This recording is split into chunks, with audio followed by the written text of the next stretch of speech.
So hi. Hi. Hi. Welcome to session number 4, where we're going to take a look at information about the Hittite Empire. Because we come across mentions about the Hittites quite often within the Old Testament. What I did was put together a sheet here where I did a quick scan using Bible Gateway of where Hittite shows up. And it turns out that in the Old Testament you've got 31 different hits for the use of Hittite within Scripture.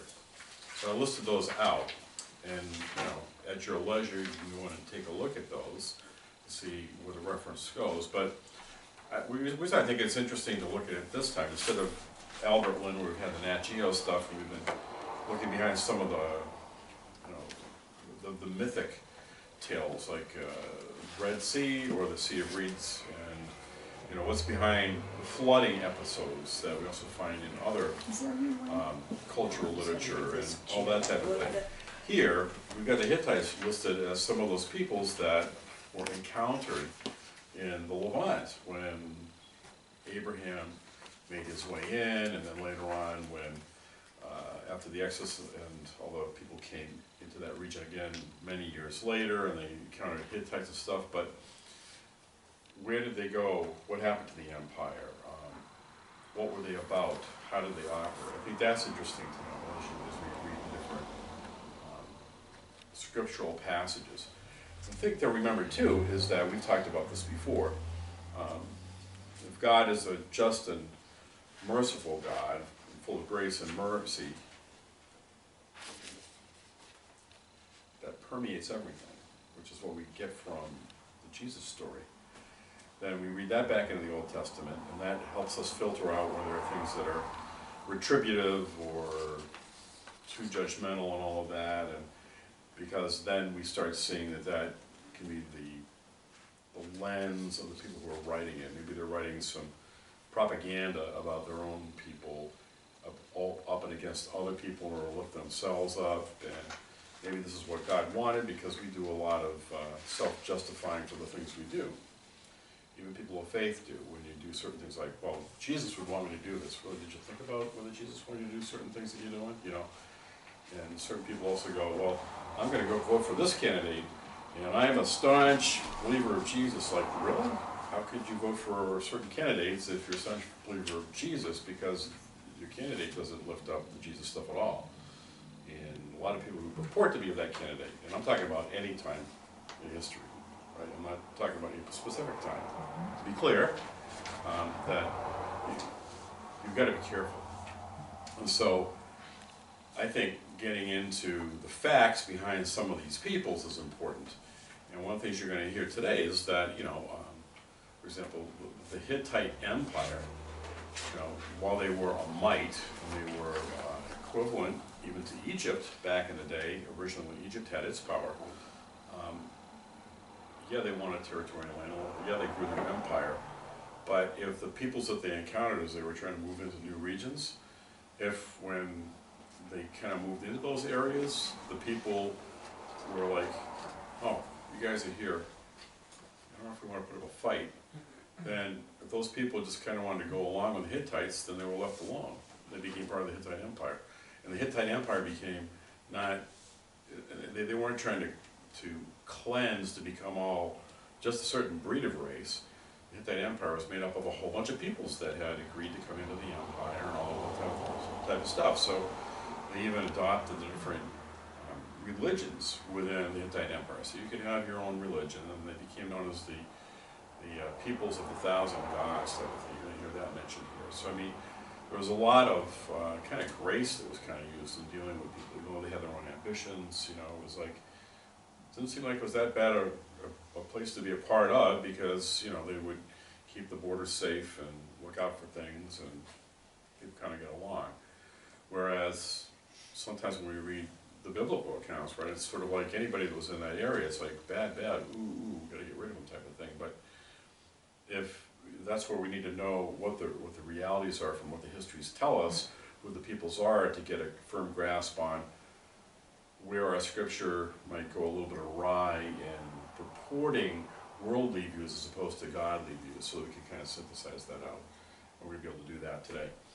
So, in here I gave us a little bit of a preface. I said, well, what happened to these people mentioned with the scriptures? These Hittites we first come across in the book of Genesis in chapter 15.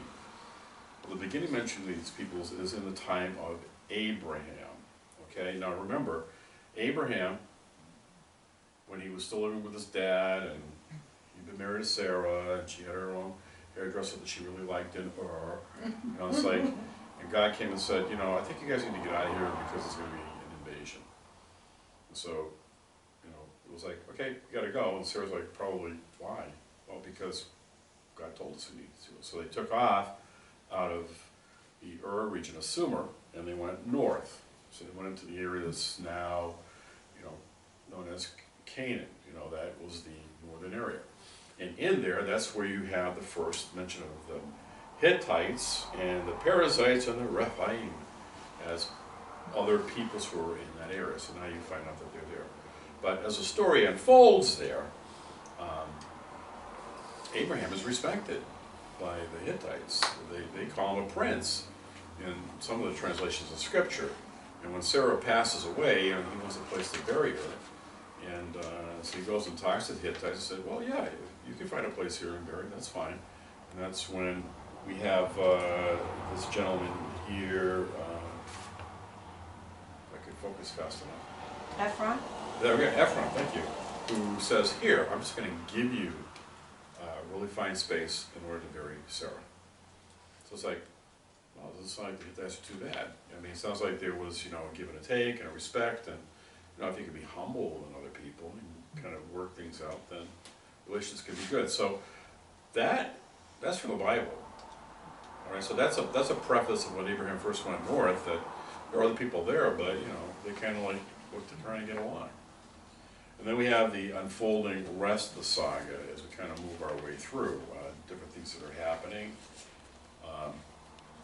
And towards the end, you know, some of the language, as we get up into the latter points of the scripture, it's more like judgmental of those people being there, and do they really need to be there type of stuff. So we're going to look through, we're going to hear a lot of things in this History Channel version today. And one of the things just I want to look up too is that as they roll along, I was mentally checking my other sources besides the History Channel. And this one book that I've talked about in various groups before, this is a book that's 2021, I think it came out, by Eric Klein. He's a professor of classics and anthropology and director of the Capitol Archaeological Institute at George Washington University. This book came out 1177 BC, the year civilization collapsed. And the time that he references here is the time about when this whole empire goes out of existence. So part of the reason why we're looking at this today is what happened to the reference for the Hittites? Where could they have been? So we're going to get into that video in just a moment. So I think this is a pretty good documentary. I think they did a pretty good job of assembling it. See, the interesting thing is that Chile, they say, passed away around 1237, but it was 30 years later, under his grandson, that it collapsed, which puts it within the time frame that Eric Klein says there was all kinds of crazy stuff happening in the region. You know, internal strife, civil war, here we have a perfect example. The only thing that's a little, she keeps talking about, well, in only a few references in the Bible, that's a lot more than a few references in the Bible, so she's kind of off on her count there. And then talking about, again, you know, their influence and stuff with around the time of King David, it's all right there. If we look at our timelines, everything pretty much lines up, but, you know, we don't have a video of exactly what happened, so we're trying to make sense of it all. The classification here is not too long after, as a reference point, the Israel people are recognized by an inscription in Egypt, And, you know, David's reign is a little bit later than that. So she's like, well, it was giving them a hard time, or they're part of the Canaanite peoples that David was having to contend with. Okay. But again, we see that there were two different generations of Hittites that we have as a reference as the Hittite people in the Bible. So to think of them as all a continuous group without the original empire falling apart would be wrong. And understanding that there was some benevolence with the original empire and how they dealt with people, we all had a good laugh, right? Well, you can join with us, we're just going to absolutely crush you to death. It's like, well, okay. But again, there's an option given there, and they didn't seem to be overbearing. You know, it's like, you know, you can have your own religion and do your own thing, and they're kind of, you know, brought into the fold, and you know, they had the protection of the empire, so that's really not a bad thing. The other thing that's interesting too is for my study of the Egyptian monarchies and their religious systems and stuff like that. What's going on in the description here for the religious life of the Hittites with their storm god and then his consort. And that's the main thing, and of course they had all the other gods that Hittites and his wife tried to make easier to access by other peoples by trying to group them by, I don't know, if they're all fertility gods, just group all the fertility gods together. If they were all like weather bringers, put all the weather bringers together, stuff like that. That seems kind of rational, kind of bring them all together, make it more sensible. But these two main gods, you know, they mentioned earlier on that they had to be attended to. Well, guess what? The Egyptians did the same thing. In the different temples that there were priestesses who had to do certain things for the male gods. You know, they had particular ways that they had to do things. Food had to be brought in for the statues. They had to be washed as well. You had to entertain these relics. Same type of stuff. So you see the crossover, some of the religious understandings between these two great empires, you know, and how all of that kind of worked. Hittites maybe modeled upon what the Egyptian religion was doing early on, because the Egyptian beginnings were earlier than the Hittites' empire by a bit. I don't have all my books in front of me, but I'd say maybe 500 to 1,000 years. So there's a little bit of a lag there between the Hittites coming into their own, maybe. But you know, I'm sure that as diplomats visiting Egypt, they saw what was going on. That maybe helped influence with some of the tribal understandings of pagan deities, what they wanted to do for themselves, and that got brought into it. So I mean, that's perfectly conceivable that that's why they had that type of a similar attendance to their main religious deities. But what are your thoughts? I mean, I think they did a pretty good job, and you know, I think it does help us understand some of those dynamics that were going on in the region. I'm amazed at how they could ever decipher those tablets. What do they use as a basis to figure this one? Symbol means this word in order to expand from that. I mean, that is interesting. Cuneiform in general. Yeah. And they're worn. I mean, they aren't a distinct form. They're worn with age and weather. And,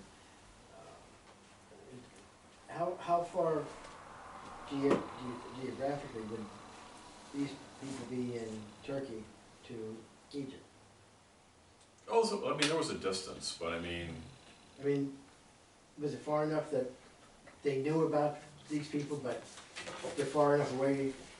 no, because the Hittites kept pressing south and southwest and southeast, and they kept going down until they butted right up against where the Egyptians were moving north, because the Egyptian, you know, claimed that their territory included the Levant, you know, where Canaan and, you know, Israel became, and Judah and all of that. That was part of their realm. And it was far to the north of where they were, but they had control over that by, you know, they took some of the lead people's family and brought them back to Egypt, so the kids got educated there. So Egypt controlled their vassals by having important members of royal clans taken back to the main capital cities, and then the kids got put into the temple system for education. Of course, something else could happen to them too if you're not being nice up here, so they kind of controlled all of that. But as you heard, the Hittites were also in that region, and they had come down through that area, so then they came up to an abutting line there at Kadesh, which became like the line you're not going to go over. And the other interesting thing, which just bears out the point that there's propaganda in certain works, is what we heard here about Ramses writing that, oh, it was a crushing victory, you know. I helped turn around the whole throes of that war with the Hittites. It's like, well, that was written as propaganda to build him up and to build up the Egyptian thought of self for everybody in the empire. Because now you get these records that they uncovered that were buried when the city collapsed. Good thing that happened, so we have those, right? But these are records that weren't for the people, but they were recording for the records of the generations of the monarchy, what had gone on at different stages, and it just shows a more balanced effect that, you know, they met and the Egyptians almost got overthrown, but then there was kind of like a draw in the end. And yeah, on this map, it shows that Kadesh is way down here, and the Hittites were way up here. So they came really far down in order to get to Kadesh. But now as the Hittites take over these different regions, and those different peoples and stuff agree to be part of the empire and not be crushed out, you know, now that the Hittite main body up in Hattusha, you know, they've got all these different groups of maybe governors and different types of peoples who are controlling for the monarchy all these other regions. So would they have also captured or made war with the Canaanites and all the rest of the surrounding? Well, those people were in the land anyway, but I think from what I take away from what we hear in this story, I also know that there were people in the lands that they probably just existed there in the lands. You know, they might have, you know, as they mention, the peoples who they subsumed didn't lose their identity. They were just part of, well, you're part of the Hittite Empire, but you're still X or Y or Z. Yeah, and then later on, once the grandson, everything went to heck in a handbasket there, and the main city and Hattusha and everything kind of collapsed, and then we get decades later into the neo-Hittites, so the people who are the diaspora of the main body, right? That we're talking about the Canaanites are still there. So all the peoples are still there on the land together with now the Israel, who is now being recognized for Nepta. I forget who it was, one of the Israelite married a Hittite. I forget who that was. Oh, Esau. Okay, yeah, back in the area, a couple of them. Yeah. He saw somebody he wanted, and he got her. Isn't the engineering remarkable at that time? Just to think about the water system Yeah. and to think of it, that it was human labor Yeah. that did that. Just long it 3 took miles to long. build. Yeah, with just how many people they must have gone through in order to get that built. And there was also an interesting comment by the historian archaeologist guy, that, well, it could have been slave labor, but also just, you know, free people who were employed. Yeah, As opposed to, you hear about so many other places where, you know, the Egyptians would take all the slave labor they could and make them do all the work, or other civilizations, the Romans are great for grabbing all the people that they subsumed, and like, you're slaves now, this is what you do, but this sounded like it's a more level type playing field type of an empire for people, right?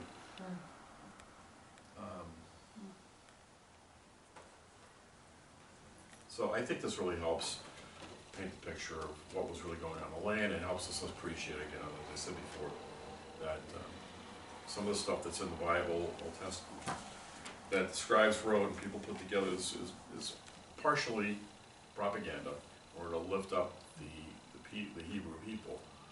So we really, I think, do ourselves a positive service by letting archaeology and the histories that are developing now help educate us as to the full scope of where things are going, so we can understand better within, well, our religious tradition, how the writing generated, and what some of the truths are now that are coming to light behind them, so we can better appreciate how people's societies get together. Because all it does is continue to magnify the fact that, you know, we can get overwrought when the world pressures us and we start creating things that maybe aren't the best, but in the story, God keeps following through with everybody.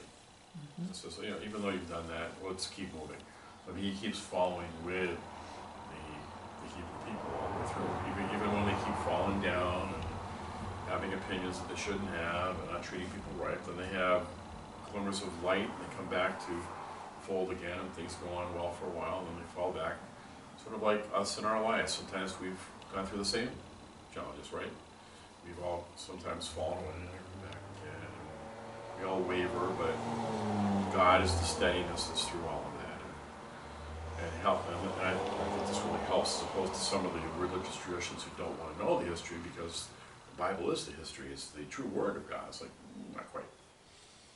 That's where you get all the misconceptions that lead to the challenges we have today. So I think this was really fun. And, you know, following that dating chronology, I think they did a good job, and it's all falling within where the histories are coming out and stuff like that. But I would, you know, That's great. if you like reading histories, this is really good. I blew through this thing super fast. It went on my shelf as reference material. Any other thoughts? Just all the people that were around at the time of the Bible. There's people everywhere. Yeah.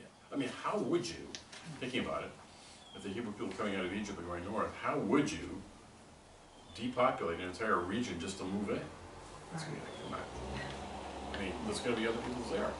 From the exodus of the peoples out of the original cradle of civilization in Africa, you know, people just went everywhere.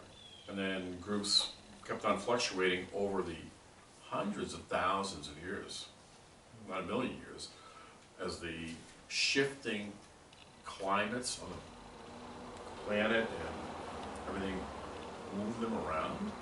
I mean, how on earth are you going to displace people who become settled in different regions? I mean, come on. I mean, that people needed to move north after they get out of somewhere, like the Hebrew people did, obviously. Or is it realistic that everybody would be displaced in the path of them? Not really.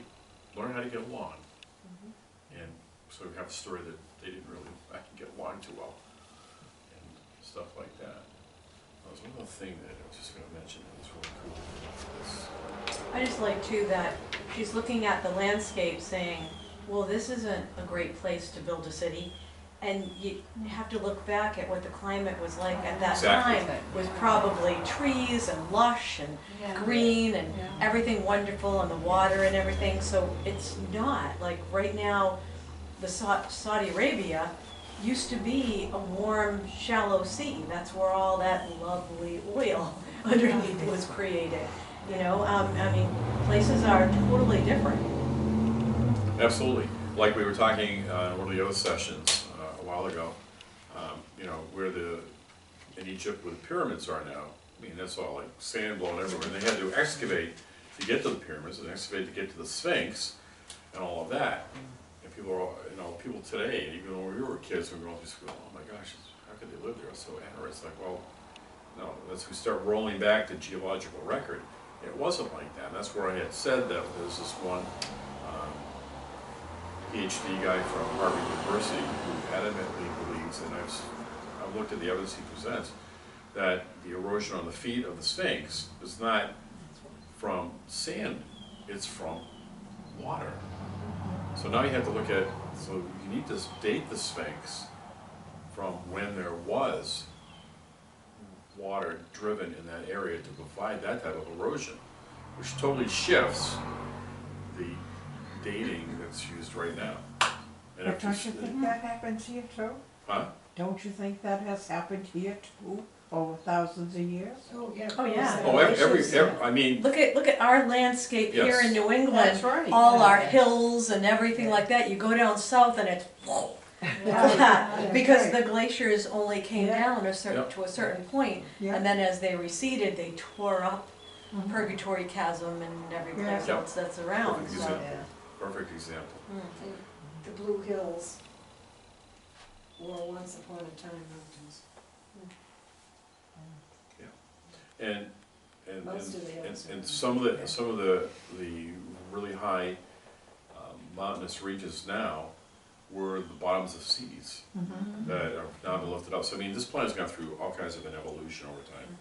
So it's kind of understandable that we're only going to find evidence of people back to a certain point, because if everything is moving and shifting, it could grind away stuff that was already there before. Other evidence could be way underground by now, if there's even anything left. So I mean, Yeah. all we can research now is